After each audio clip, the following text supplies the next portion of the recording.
ಒಂದು ಪುರಾತನ ಕಾಲ. ಎತ್ತರದ ಗೋಡೆಗಳು, ಬಂಗಾರದ ಅರಮನೆ. ಆ ಅರಮನೆಯೊಳಗೆ ಸಾವಿರಾರು ಜನರು ಇದ್ದರೂ ಒಬ್ಬ ರಾಜ ಮಾತ್ರ ಒಂಟಿಯಾಗಿದ್ದ. ಅವನೇ ರಾಜ ವೀರಸಿಂಹ. ಶಕ್ತಿ ಇತ್ತು, ಸಂಪತ್ತು ಇತ್ತು, ಆದರೆ ಹೃದಯ ತುಂಬಿಕೊಳ್ಳುವ ಮಾತು ಯಾರಲ್ಲೂ ಇರಲಿಲ್ಲ. ಅದೇ ಅರಮನೆಯ ನೆರಳಲ್ಲಿ ಯಾರಿಗೂ ಕಾಣದಂತೆ ಕೆಲಸ ಮಾಡುತ್ತಿದ್ದ ಒಬ್ಬ ಚಿಕ್ಕ ಸೇವಕ. ಅವನ ಹೆಸರು ಮಲ್ಲಯ್ಯ.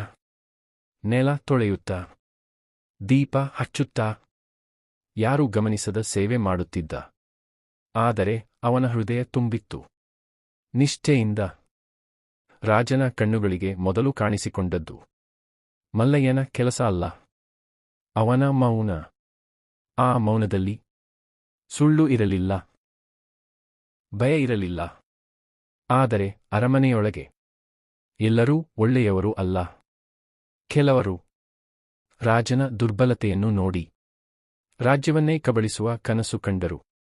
ಒಂದು ರಾತ್ರಿ ಮಲ್ಲಯ್ಯ ಕೇಳಿದ ಮಾತುಗಳು ರಾಜ್ಯದ ಭವಿಷ್ಯವನ್ನೇ ನಡುಗಿಸಿದವು. ಮಂತ್ರಿಗಳ ದ್ರೋಹ, ಗುಟ್ಟಿನ ಸಭೆ, ರಕ್ತದ ವಾಸನೆ. ಭಯ ಇದ್ದರೂ ಮಲ್ಲಯ್ಯ ಸತ್ಯವನ್ನು ಮರೆಮಾಡಲಿಲ್ಲ. ಅವನು ರಾಜನ ಮುಂದೆ ನಿಂತು ನಿಜವನ್ನು ಹೇಳಿದ. ಆ ಕ್ಷಣದಲ್ಲಿ ಒಬ್ಬ ರಾಜ ಒಬ್ಬ ಸೇವಕನ ಮೇಲೆ ಪೂರ್ಣ ನಂಬಿಕೆ ಇಟ್ಟನು. ನಿಷ್ಠೆಗೆ ಬೆಲೆ ಇರುತ್ತದೆ. ಮಲ್ಲಯ್ಯ ಗಾಯಗೊಂಡ, ರಕ್ತ ಹರಿಯಿತು. ಆದರೆ ಅವನು ಕುಸಿಯಲಿಲ್ಲ.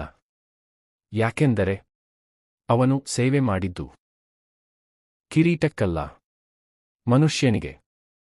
ರಾಜ್ಯೋತ್ಸವದ ದಿನ ದ್ರೋಹ ಬೆಳಕಿಗೆ ಬಂತು. ಸತ್ಯ ಗೆದ್ದಿತು, ನ್ಯಾಯ ನಿಂತಿತು.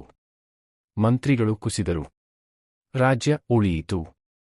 ಅದಾದ ಮೇಲೆ ರಾಜ ಹೇಳಿದ ಒಂದು ಮಾತು ಇತಿಹಾಸವಾಯಿತು. ನಿಷ್ಠೆ ಸ್ಥಾನದಿಂದಲ್ಲ, ಹೃದಯದಿಂದ ಬರುತ್ತದೆ. ಮಲ್ಲಯ್ಯ ಇನ್ನು ಸೇವಕನಲ್ಲ, ಅವನು ರಾಜ್ಯದ ಗೌರವ. ಇದು ಕೇವಲ ರಾಜನ ಕಥೆಯಲ್ಲ, ಇದು ಒಬ್ಬ ನಿಷ್ಠಾವಂತ ಸೇವಕನ ಕಥೆ. ಒಂದು ರಾಜ್ಯವನ್ನು ಮೌನವಾಗಿ ಕಾಪಾಡಿದ ಕಥೆ.